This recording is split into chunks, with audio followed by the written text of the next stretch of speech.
What's going on, everybody, and welcome to the Nomad Reviews King and Queen of the Ring 2024 from Jeddah, Saudi Arabia. What a fantastic PLE. It's the second PLE in the Triple H era, if you will. Backlash, and then now King and Queen of the Ring. Of course, if you want to consider WrestleMania, maybe this is the third. But this was a card that I was really excited about, personally. I'm a huge Logan Paul, the wrestler, fan, so I was really excited to see his match with Cody Rhodes. I knew that was going to be a banger. Orton versus Gunther, you knew that was going to slap. And of course, my personal GOAT, Sami Zayn, was wrestling for the Intercontinental title.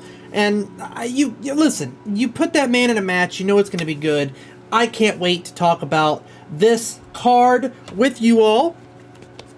As always, I'm joined by my friends on the side there, Rob and John. John started joining us for these reviews back at WrestleMania. Rob's been reviewing with me since we did the WrestleMania series.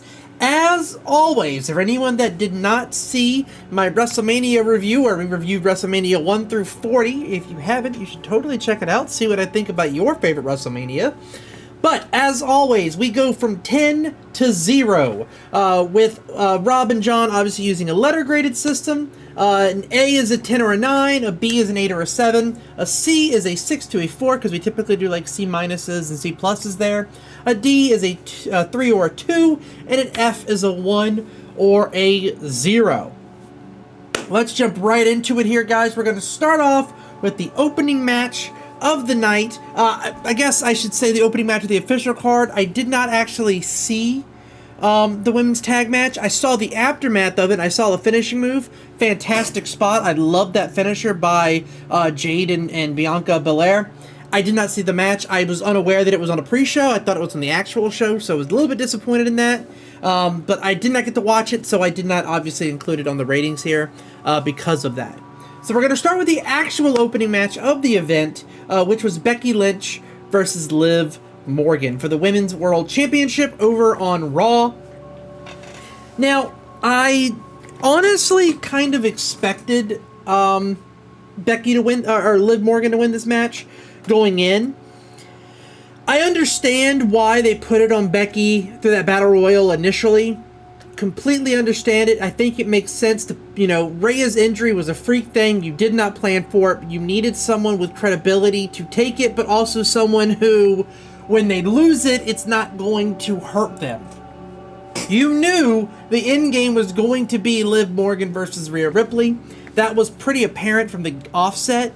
And so you knew at some point the title was going to hit Liv Morgan's hands. Do I think they did it a little early? If SummerSlam is the date that you think Rhea's coming back?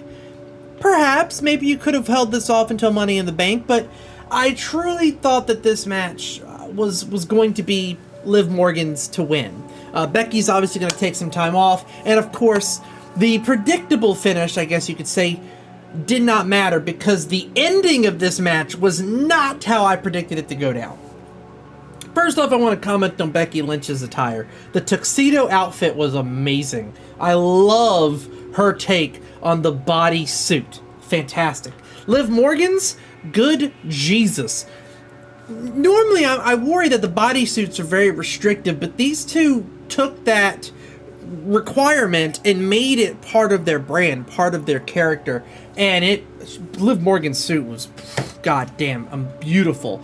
Becky Lynch's, amazing, creative, loved it. I thought the two worked best together. I'm always worried about the bodysuits being restrictive, especially for the women's that are typically more athletically built, like the Liv Morgans, like the Lyra Valkyria that we'll get to later on. Didn't seem to stop these two from putting on a fantastic match. I thought that Liv was amazing in this match. Hitting the Oblivion without that suit causing a botch was great. I loved the Dominic Mysterio ad. Listen, Liv Morgan said she was going to take everything from Rhea. That includes her man, and that includes her group. And I think Liv Morgan is going to slowly start encouraging into the Judgment Day over the next few months. And I think you're going to see when Rhea comes back and has the face turn that we're all expecting her to have, it's going to be pretty damn emotional knowing that she lost her poppy. You know what I mean? Dom Dom's going to have a new mommy, if you get what I'm saying. I honestly thought it was fantastic. I love the ending with the chair, the DDT, all that. It worked great. It was awesome. Apparently they're going to have a rematch on Raw, so that's fun to look forward to. But I love this match. I gave this match a 7 out of 10. I obviously thought that, you know, given the nature of the event, I felt like they did the best they could. The women don't usually get a ton of time in these events because it's Saudi Arabia. Let's just be perfectly honest here. So they got a lot more time than I was expecting them to get. They did good work with it. 7 out of 10. That's a good match. That's a pretty damn good match here. Rob gave it a 6 out of 10. John also gave it a 7 out of 10 as well. Thought the ending was phenomenal, same as me. So that is going to average out to a 7. So that's where it's going to go. Great stuff. Great opening match. Fantastic match to open this event with. But then we have an all-time banger, in my opinion. Sami Zayn versus Chad Gable versus Bronson Reed. There's never a bad match if my GOAT's in it. I'm going to be entertained no matter what. Listen, I know it's going to sound extremely biased, but I mean, everyone has their favorites. And Sami Zayn is easily one of mine. I don't think the man can have a bad match. I just don't. This man carried Johnny Knoxville to a 4-star match. Let's be honest here. Alright? That's how good Sami Zayn is. You add in the max, you add into the mix that Bronson Reed is on his best run of his entire career, and Chad Gable is on the best run of his entire career, and having one of the best storylines that he's ever been in with the GOAT Sami Zayn. I mean, this was an incredible match from the get-go. I thought Bronson Reed looked fantastic. Easily the best match he's ever been in. That moonsault, thing of beauty. Absolutely loved it. The double German suplex, Chad Gable suplexing both Bronson Reed and Sami Zayn, fucking amazing. Sami Zayn doing everything that he does as a normal basis, just running all around, suicide dives, haluva kicks, fantastic, the Blue Thunder Bomb to Bronson Reed. I mean, an absolute amazing display for all three competitors. Absolutely fantastic match. Listen, 10 out of 10. I gave this match a 10. I mean, this match was an absolute iconic, classic match on this PLE. Easily the match of the night. I will go ahead and declare that now. I gave this match a 10. Rob gave his match a B+. Wasn't quite as impressed with it as I was, but he's also a well-known hater of Bronson Reed, so maybe that's why he gave his match a B+. It just couldn't be impressed by him. If you'll notice, there's another match on here that he is extremely different on than me and John, because he is also an avid Gunther hater. We'll talk about that in a little bit. But yeah, John agreed, gave his match an A. I don't know if that, obviously not a 10 for him. So we have an 8, a 9, and a 10. That's going to average out to a 9. I think it's criminally underrated at a 9. Listen, Dave Meltzer, do the right thing. Do the right thing. Give Sami Zayn a 5-star. I'm telling you right now. You refused to do it at WrestleMania. You didn't do the right thing at WrestleMania. You gave it a 4.75 because you're an asshole. Give Sami Zayn his 5-star match. That's all I'm saying. Next up, we have the Queen of the Ring, Nia Jax versus Lyra Valkyria. I thought it was a phenomenal showcase for both women. I thought that Lyra has easily been one of the best women coming up from NXT, along with Tiffany Stratton and others. This class from NXT, with Ilya Dragunov, Carmelo Hayes, Tiffany Stratton, Lyra Valkyria, Braun Breaker, one of the best classes coming out of NXT in a very long time. Absolutely, they're all firing on all cylinders. They're all being put in top storylines. It's been great to witness. Lyra Valkyria has had the rocket strapped to her since coming up, though. I mean, she had an absolute amazing match with Io Sky. She got a great match with Nia Jax here. I mean, it's been awesome to watch her her wrestle. She had an amazing match with Dakota Kai. Let's not forget about that one either. It's been great. Absolutely great run to start her career on the main roster. And it resulted in a fantastic match here with Nia Jax. Yes, she came up short. But you can't take anything from Lyra, as you can see with John's ratings over there. Lyra was an A+ in this match.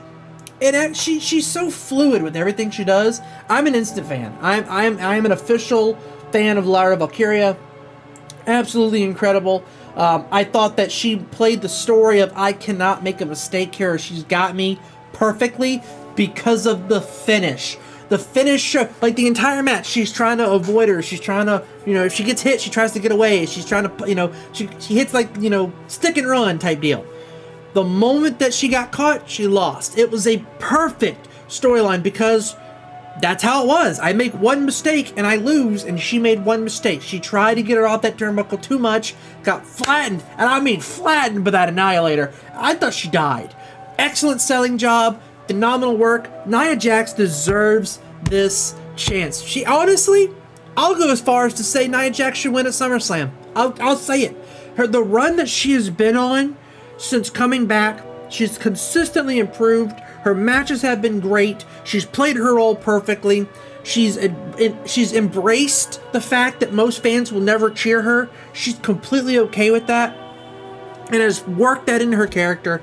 It's been great. I've enjoyed watching her wrestle. I've enjoyed her stories. I enjoy hating her because that's what you're supposed to do with a heel. As long as she's not injuring people, I'm not supposed to like her. That's the whole point, and she's playing it perfectly. And I've enjoyed watching. I've enjoyed rooting against her, right? I've enjoyed rooting against her, and that's the whole point. I thought this match was good. I thought this match was a 7 out of 10, just like the Becky Lynch and Liv Morgan match. I just thought it was missing a little bit of something here. But again, given the fact that Lyra's a rookie, I thought she looked great. Nia Jax is steadily improving. I thought she looked great. A 7 out of 10, it's not a bad match. It's a great match. As you can see, both John and Rob agreed with me, giving this match that 7 out of 10. But we both admit, Lyra Valkyria, fantastic. Nia Jax, improving. Great match. You know it's a great match because John is an avid Nia Jax hater. And he still gave his match a B. Because even he can respect the fact that Nia Jax is improving dramatically in her second run here. Next up we have Randy Orton versus Gunther, the Ring General, and now your King of the Ring. Listen, I knew going in this match was not going to be a spot fest. It's never a spot fest with Gunther. It's never a spot fest with Randy Orton. You expect real graps when these two get in the ring together, and that is precisely what you got from this match. Real graps. Gunther, excellent at every display of offense. The man has no finisher, the man of a million finishers. Randy Orton, one of the best finishers in the game, and dropped Gunther with 2 of them. Still wasn't enough. I loved the selling. Listen, when Randy Orton retires, that man needs to go to the Performance Center and teach selling. That's it. No one in the game sells better than Randy Orton. Every single time I see a Randy Orton match, I assume he's hurt again. I'm waiting for the Fightful Select or the Twitter alert saying Randy Orton broke his back again. The man sells fucking perfectly. It is phenomenal. It's phenomenal to watch. His selling of his knee, great. The selling of his back, amazing. His shoulders, perfect. Gunther taking advantage of it all safely, amazing work. The RKO into the roll-up pin, if you watched, and I missed it at first, Gunther chops his knee. He doesn't have the strength to kick out of the second RKO. He has just enough strength to chop that injured knee. That caused Randy Orton to jump up, and it caused Randy Orton to take his mind up the game enough for Gunther to get that roll-up pin. It worked. I know the shoulder was up. It's been already addressed by Triple H, saying that the referees count as final. But he's hoping that match can get run back at some point. I can't wait for Gunther versus Randy 2. I can't wait. It's going to be great. Because this one was great. Rob gave the match a high B, so I guess you could say it's a 7.5 or whatever. But I gave it an 8 out of 10. I thought that, initially I gave it an 8 out of 10. Because I wasn't great about the ending. But the fact that they actually used the ending as a storyline, I'm going to give it the 9 out of 10 that I was originally going to give it a 9. I dropped it to an 8 because of that finish. Since then, they've already talked about it and addressed it. So I'm going to give this match the 9 out of 10 that I was originally going to give it. It looks like John agreed, gave it an A as well. Rob gave it a high B, but 2 9s is going to trump it, so we're going to go ahead and put it not at a 1. Oh God, I'm okay. Go to a 9. I'm hitting every button except the one I want it to be. And finally, we have the main event of the evening: Cody Rhodes versus Logan Paul for the WWE Universal Championship. I will say this: I was a little disappointed when it came out that Logan Paul's title was no longer being defended. I felt like it kind of made the ending a little bit predictable, but as I've said in the past, predictable endings are not bad. If the match is still good, the match is still good. This match was still fucking good. Logan Paul is allergic to bad matches. He just is. He's had 13 total matches in the WWE, and they've been 13 bangers. He's great. It's to the point now where when Logan Paul is in a match, I expect it to be good. I expect it to be fun. I expect it to be entertaining. And that's good. You know, when people are actually looking forward to your matches, you know, it's like Sami Zayn, it's like Gunther. People are looking forward to the match because they know it's going to be good. Cody Rhodes is in the same ballpark, you know. Even Cody Rhodes' bad matches are still 7 and 8s. I thought these two worked amazingly. I thought this was another fantastic defense by Cody Rhodes to start this title reign in this new era. I loved the Logan Paul athleticism versus Cody Rhodes' technical aptitude. It was a great back and forth. I loved the stories that was being told in this match about Logan Paul consistently disrespecting the ring, disrespecting Cody, disrespecting the commentators, using the brass knuckles anyway when he said he wasn't going to. The one lucky punch that ended up setting up the amazing frog splash, and I love that drone shot. That drone shot was fantastic, absolutely amazing scene. This match was incredible. I gave this match a 9 out of 10. Not quite a 5-star all-timer, but a solid 9 out of 10 match, I thought. Again, rest in peace to your career, Kevin Dunn, because the production quality was on another level for this match. Across the board, not just that drone shot, the camera angles that were being used. I mean, there was one camera angle during that one lucky punch that I legit thought he killed him. I thought he killed Cody. Like, that was so fucking well shot and well done by both of them. And a vertebraker in our WWE. Let's talk about that for a second. A vertebraker in the WWE. I'm waiting. The moment we get a pile driver, I'll shit my pants. The world is healing. Triple H is healing the WWE one move at a time. All right. We had the brain bust, the turnbuckle brain buster at WrestleMania, a vertebraker, give me a pile driver, and just bow down to the King of Kings, Triple H, because that's enough glazing out of me for one day. But just it's been incredible. It's just been fantastic to watch lately. And this match epitomized both angles of that, from a wrestling aptitude, from a production quality standpoint, to a wrestler character standpoint. WWE is on top right now, and this match showed it because Logan Paul put on another banger with Cody Rhodes. 9 out of 10. John, listen, again, he's a Cody Rhodes super fan, so any match that man is in is automatically going to be a top match. But he's also a Logan Paul fan. John gave it a 10. Me and Rob both gave it 9s. So, unfortunately, John, I'm going to end up having to take the average here, the 2 9s, and it's going to be a 9 out of 10. But there's nothing wrong with this. There's nothing wrong. If this is your average PLE, if this is your B side, your B PLE, you know, not one of the top 4 or 5 events, this is great. This is great. All right. It's going to end up averaging out to somewhere in the 8 range, I believe. If my math is correct here, I'll obviously check it here real quick. Yeah, it's going to be at 8.2. That's fantastic. If your B PLEs are 8.2s, that's remarkable. That's remarkable. I'm completely fine with this. I love this PLE. I love these matches. I love this card. Triple H is putting out bangers consistently. The Triple H era has begun with 2 phenomenal PLEs. So that's where I'm leaving this off, guys. I'd love to know what you think. Do you agree with these 3 matches being 9s? Which one of those, if you could only put one as a 10 out of 10, which one would you put? And what was your favorite match of the night? I'd love to hear your opinions down below, and I'd love to see some of your predictions for Clash at the Castle in 3 weeks. Y'all have a good night, and I will see you next time. Peace.